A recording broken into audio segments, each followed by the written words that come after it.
Hello welcome back Aisha's കിച്ചണിലേക്ക് എല്ലാവർക്കും സ്വാഗതം. അപ്പോൾ ഇന്ന് വന്നിട്ടുള്ള നല്ല വെറൈറ്റി ആയിട്ടുള്ള ഒരു ഇഫ്താർ സ്നാക്കുമായിട്ടാണ്. ഒരു ചിക്കൻ സ്നാക്കാണ്, കിടിലൻ ടേസ്റ്റാണ്, നല്ല ഈസിയാണ് ഉണ്ടാക്കാൻ വേണ്ടിയിട്ട്. അപ്പോൾ എല്ലാവരും ട്രൈ ചെയ്ത് നോക്കുക, ഫീഡ്ബാക്ക്സ് അറിയിക്കുക. അപ്പോൾ ആദ്യം തന്നെ നമുക്ക് ചിക്കൻ ഒന്ന് വേവിച്ചെടുക്കാം. ഞാൻ കുറച്ച് ചിക്കൻ മാത്രമേ എടുത്തിട്ടുള്ളൂ.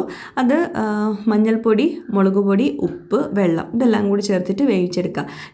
നിങ്ങൾക്ക് ഇഷ്ടമുള്ള രീതിയിൽ മസാലപ്പൊടികളൊക്കെ ചേർത്ത് കൊടുക്കുക കേട്ടോ ചിക്കൻ മാരിനേറ്റ് ചെയ്യുന്ന സമയത്ത്. അപ്പോൾ ഞാനിപ്പോൾ ഇതാ നോർമലായിട്ടുള്ള ചിക്കൻ എങ്ങനെയാണോ മാരിനേറ്റ് ചെയ്യുന്നത് അതുപോലെ തന്നെയാണ് ചെയ്യുന്നത്. മല്ലിപ്പൊടി ചേർത്തിട്ടില്ല, ഗരം മസാലപ്പൊടി വേണമെങ്കിൽ ചേർത്ത് കൊടുക്കുക.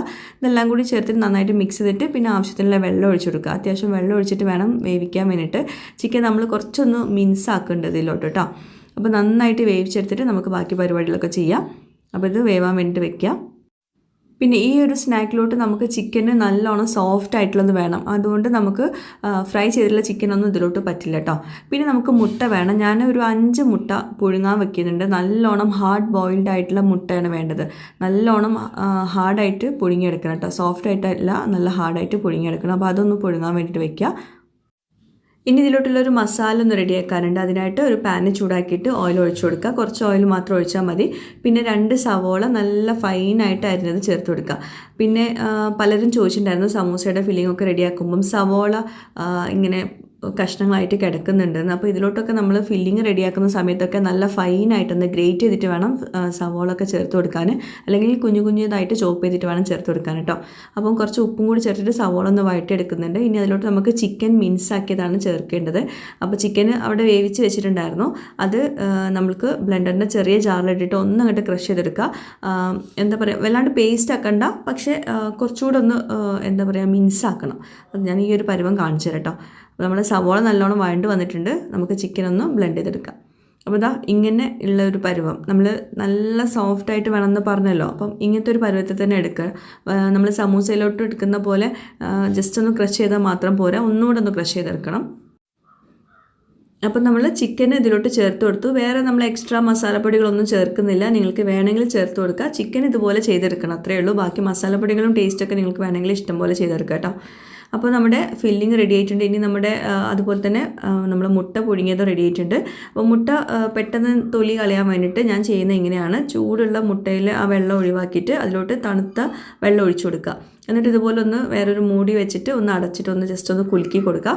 അപ്പം മുട്ട ചെറുതായിട്ടൊന്ന് ക്രാക്കൊക്കെ വീഴും പുറമേ. പിന്നെ നമുക്ക് തൊലിക്കുമ്പോൾ നന്നായിട്ട് കിട്ടും. അതായത് ചൂടുള്ള മുട്ടയിൽ ആ വെള്ളം ഒഴിവാക്കിയിട്ട് തണുത്ത വെള്ളം ഒഴിച്ചു കൊടുക്കണം. അപ്പോഴാണ് ഇതിങ്ങനെ സെപ്പറേറ്റ് ആയിട്ട് പെട്ടെന്ന് കിട്ടുന്നത് കേട്ടോ.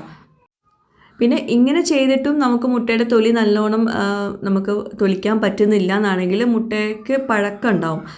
ഫ്രഷ് ആയിട്ടുള്ള മുട്ടയാണ് ഇങ്ങനെ നമുക്ക് ചെയ്യാൻ പറ്റുന്നത് കേട്ടോ. പഴക്കമുള്ള മുട്ട പെട്ടെന്ന് തൊലിച്ചാൽ കിട്ടൂല. അപ്പോൾ ഇതാ ഇങ്ങനെ മുട്ട തൊലിച്ചെടുത്ത ശേഷം ഈ സ്റ്റെപ്സൊക്കെ ഒന്ന് പ്രത്യേകം ശ്രദ്ധിക്കുക കേട്ടോ.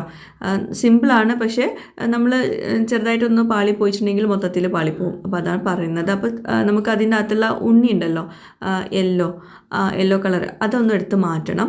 അപ്പോൾ മുട്ടയുടെ വൈറ്റിൽ നിന്ന് കുറച്ചെടുത്തിട്ടൊന്ന് കട്ട് ചെയ്തെടുക്കുക. വല്ലാണ്ട് കട്ട് ചെയ്യണ്ട. ഇനി കട്ട് ചെയ്താലും കുഴപ്പമൊന്നുമില്ല, അത് ഞാൻ ഒന്നുകൂടെ കാണിച്ചു തരാം. അപ്പം ആദ്യത്തെ ഇതാ നമുക്ക് വേണ്ടത് ഇങ്ങനെയാണ്.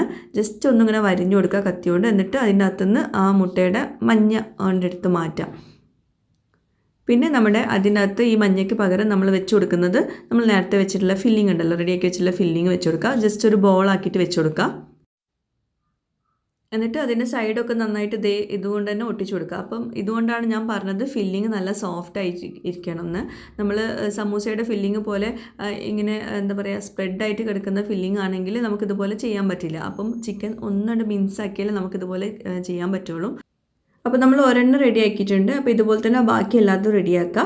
പിന്നെ ഇനിയിപ്പോൾ നമ്മൾ മുട്ട ഇതുപോലെ ഇങ്ങനെ കീറുന്ന സമയത്ത് അത് പൊട്ടിപ്പോയാലും കുഴപ്പമില്ല. ഞാനന്ന് പൊട്ടിയത് കാണിച്ചു തരാം. ഞാൻ ചെയ്യുന്ന സമയത്ത് ഒരെണ്ണം പൊട്ടിയിരുന്നു.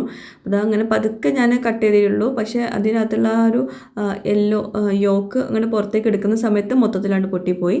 അപ്പോൾ പിന്നെ കുഴപ്പമില്ല. ഞാൻ ആദ്യം വിചാരിച്ചു അത് ഫ്ലോപ്പ് ആവുമെന്ന്. പിന്നെയാണ് മനസ്സിലായത് അങ്ങനെ ആക്കിയാലും കുഴപ്പമില്ല കേട്ടോ. അപ്പോൾ അത് ഞാൻ നിങ്ങളുമായിട്ടൊന്ന് ഷെയർ ചെയ്യാമെന്ന് വിചാരിച്ചു.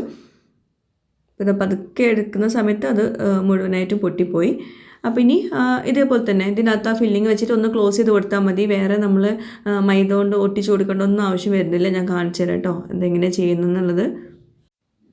ഇനി മുട്ടയുടെ മഞ്ഞക്കരു നിങ്ങൾക്ക് വേണമെങ്കിൽ ഇതിലോട്ട് ചേർക്കണമെങ്കിൽ ചേർക്കാം. ഞാൻ പിന്നെ അത് അത്ര നല്ലതല്ലല്ലോ നമ്മളിങ്ങനെ ഫില്ലിങ്ങിന് ഇത്രയും അധികം മുട്ടയുടെ മഞ്ഞ ചേർക്കുന്നത്, അപ്പോൾ അതുകൊണ്ട് ഞാൻ ചേർത്തിട്ടില്ല. പലർക്കും മുട്ടയുടെ വൈറ്റ് നല്ലതാണല്ലോ, പക്ഷേ മുട്ടയുടെ മഞ്ഞ കഴിക്കുന്നത് നല്ലതല്ലായിരിക്കും. അപ്പോൾ അങ്ങനെ വരുമ്പോൾ ഇങ്ങനത്തെ ഈ സ്നാക്സൊക്കെ വളരെ നല്ലതായിരിക്കും. പിന്നെ അതിനകത്തുള്ള ഫില്ലിങ്ങിന് ചിക്കന് പകരം നിങ്ങൾക്ക് വെജിറ്റബിൾസ് ഇതേപോലെ ചെയ്തെടുക്കാം കേട്ടോ. അപ്പം പൊട്ടിപ്പോയാൽ അങ്ങനെ ചെയ്തെടുക്കുക. ഇനിയിപ്പം മൂന്നാമത്തെ വേറൊരു മെത്തേഡ് എന്താണെന്ന് വെച്ചാൽ ഇതുപോലത്തെ ഇങ്ങനെ ഉള്ള മുട്ട ഉണ്ടല്ലോ, അതായത് അടിഭാഗം ഫ്ലാറ്റ് ആയിട്ടുള്ള മുട്ട. അപ്പോൾ അത് വേണമെങ്കിൽ അടിഭാഗത്ത് മാത്രം ഒന്ന് കട്ട് ചെയ്തിട്ട് ആ വൈറ്റ് കളർ മാറ്റിയിട്ട് അതിനകത്തുനിന്ന് യോക്ക് എടുത്ത് മാറ്റാം. അപ്പോൾ ഇങ്ങനെയും വേണമെങ്കിൽ നിങ്ങൾക്ക് ഈ ഒരു ഫില്ലിങ് ചെയ്തെടുക്കാം കേട്ടോ. അപ്പോൾ ഇത് പറ്റുന്നത് ഇങ്ങനെ അടിഭാഗത്ത് ഫ്ലാറ്റ് ആയിട്ടുള്ള മുട്ടയ്ക്ക് മാത്രം കേട്ടോ. അപ്പോൾ ഞാനിപ്പോൾ പുഴുങ്ങിയ മുട്ടയിൽ ഒരെണ്ണം മാത്രമേ ഉള്ളൂ ഇങ്ങനെയുള്ളത്. ഇനി അടുത്തായിട്ട് നമുക്ക് വേണ്ടത് ബ്രെഡ് പൊടിച്ചതാണ്. ബ്രെഡ് ക്രംസ് പുറത്തുനിന്ന് വാങ്ങിച്ചതാണെങ്കിൽ അതൊന്നും കുഴപ്പമില്ല. ഞാനിപ്പോൾ ബ്രെഡ് എടുത്തിട്ട് പൊടിച്ചെടുത്തതാണ്. പിന്നെ ഒരു മുട്ട ഒന്ന് ബീറ്റ് ചെയ്തെടുക്കും വേണം. ഒരു മുട്ട മാത്രം എടുത്താൽ മതി കേട്ടോ. ഇത്രയും ഒരു 8-10 മുട്ടയ്ക്ക് നമുക്ക് ഒരു മുട്ട മാത്രം ബീറ്റ് ചെയ്ത് മതിയാവും. അപ്പോൾ ഒരു മുട്ട നന്നായിട്ടൊന്ന് ബീറ്റ് ചെയ്തെടുക്കുക. അതിലോട്ട് ഉപ്പ് ആവശ്യത്തിന് ഇട്ട് കൊടുക്കുക, അതുപോലെ കുരുമുളക് പൊടി ആവശ്യത്തിന് ഇട്ട് കൊടുക്കുക. പിന്നെ കുറച്ച് വെള്ളം കൂടി ഒഴിക്കുന്നുണ്ട്. ജസ്റ്റ് നമുക്ക് ആ ഒരു മുട്ട ഇതിലൊന്ന് കോട്ട് ചെയ്യാൻ വേണ്ടി മാത്രമാണ്.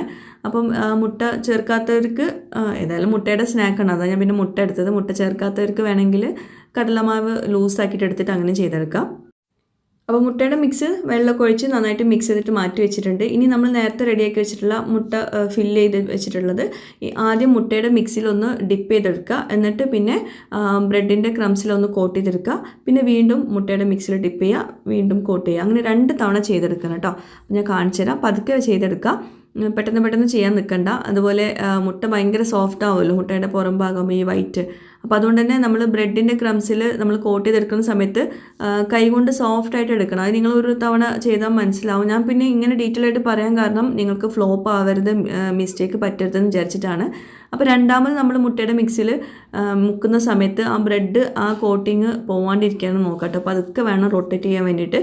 എന്നിട്ട് വീണ്ടും ബ്രെഡിൻ്റെ പൊടിയിൽ നന്നായിട്ടൊന്ന് കോട്ട് ചെയ്തിട്ട് ഇതുപോലെ കൈ കൊണ്ടൊന്ന് പ്രസ് ചെയ്ത് കൊടുക്കുക. അപ്പോൾ ഇങ്ങനെ പ്രസ് ചെയ്യുന്ന സമയത്ത് നന്നായിട്ട് നല്ല ബോൾ ഷേപ്പിൽ തന്നെ വരും കേട്ടോ. അപ്പോൾ നല്ലോണം കോട്ട് ചെയ്തിട്ട് ഇങ്ങനെ ഞാൻ ചെയ്യുന്ന പോലെ ഇങ്ങനെ പ്രസ് ചെയ്ത് കൊടുത്താൽ മതി. അപ്പോൾ ഇതാ നമ്മുടെ ഒരു സ്നാക്ക് റെഡി. ഇനി ഇത് ഫ്രൈ ചെയ്യാനേ ഉള്ളൂ. അപ്പോൾ നിങ്ങൾക്ക് ഇങ്ങനെ ആക്കി വെച്ച ശേഷം ഇഫ്താറിൻ്റെ സമയമാകുമ്പം നമുക്ക് ഫ്രൈ ചെയ്തെടുക്കാനും പറ്റും കേട്ടോ. ഫ്രീസറിലോ അല്ലെങ്കിൽ ഫ്രിഡ്ജിൽ താഴെ വെക്കുക.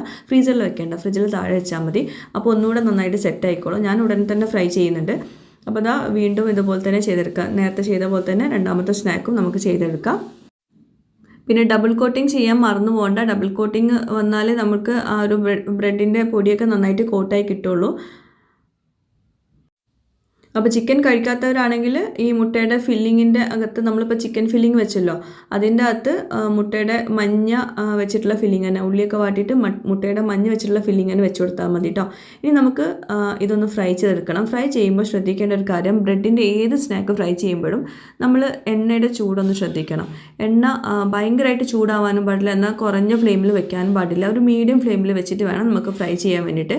എന്നാലേ നമുക്ക് കറക്റ്റായിട്ട് കിട്ടുള്ളൂ. കുറഞ്ഞ ഫ്ലെയിമിൽ വെച്ചിട്ടുണ്ടെങ്കിൽ എണ്ണ നന്നായിട്ട് കുടിക്കും സ്നാക്ക്. ഹൈ ഫ്ലെയിമിൽ വെച്ചിട്ടുണ്ടെങ്കിൽ പുറം ഭാഗം മാത്രം ഭയങ്കര ഡാർക്ക് കളറാവും. അപ്പോൾ ഒരു മീഡിയം ഫ്ലെയിമിൽ വെച്ചിട്ട് വേണം ഏതൊരു ബ്രെഡിൻ്റെ സ്നാക്കും നമുക്ക് ഫ്രൈ ചെയ്യാൻ വേണ്ടിയിട്ട് കേട്ടോ. പിന്നെ ഈ ഒരു സ്നാക്ക് നമ്മൾ ഇങ്ങനെ ഡീപ്പ് ഫ്രൈ തന്നെ ചെയ്യണം. അപ്പോൾ ഞാൻ ഒരുപാട് എണ്ണയിൽ ഫ്രൈ ആക്കിയിട്ട് പിന്നെ ആ എണ്ണ യൂസ് ആക്കില്ല. അപ്പോൾ അങ്ങനെ ചെയ്യണമെന്ന് വിചാരിച്ചിട്ടാണ് ഞാനിങ്ങനെ പാനൊന്ന് ചെറുതായിട്ടൊന്ന് ചെരിച്ച് കൊടുക്കുന്നത്. അപ്പം എല്ലാ വശത്തും നന്നായിട്ട് ആയി കിട്ടുമല്ലോ. ഷാലോ ഫ്രൈ ചെയ്യരുത് കേട്ടോ. ഇതുപോലെ തന്നെ എണ്ണയിലൊന്ന് മുക്കിയിട്ട് വേണം പൊരിച്ചെടുക്കാൻ വേണ്ടിയിട്ട്. പെട്ടെന്ന് തന്നെ ഫ്രൈ ആക്കി കിട്ടും. അപ്പം ഞാൻ ഓരോന്നോരോന്നായിട്ട് ഇട്ടിട്ടാണ് ചെയ്യുന്നത്. അപ്പം കുറേ എണ്ണയിൽ നിങ്ങൾ ഡീപ്പ് ഫ്രൈ ഒക്കെ ചെയ്യുമ്പോൾ നിങ്ങൾക്ക് എല്ലാം കൂടി ഒരുമിച്ച് ഇട്ട് കൊടുക്കാവുന്നേ ഉള്ളൂ. ഒരു മീഡിയം ഫ്ലെയിമിൽ വെച്ചിട്ട് വേണം ഫ്രൈ ചെയ്യാൻ, എന്നാലേ നല്ല ക്രിസ്പായിട്ട് നല്ലൊരു കളറിൽ കിട്ടുള്ളൂ. പിന്നെ തിരിച്ചിട്ട് കൊടുക്കുമ്പോൾ ശ്രദ്ധിക്കുക, പതുക്കെ സ്പൂൺ കൊണ്ട് വേണം തിരിച്ചിട്ട് കൊടുക്കാൻ. ആ ഒരു കോട്ടിങ് പോവാണ്ട് നോക്കാം കേട്ടോ. ഈ ചിക്കന് നമ്മൾ പറഞ്ഞ പേര് കോഴിക്കുരു എന്നാണ്. അതെന്താണെന്ന് വെച്ചാൽ മുട്ടേൻ്റെ അകത്തുള്ള ഫില്ലിംഗ് ആണല്ലോ.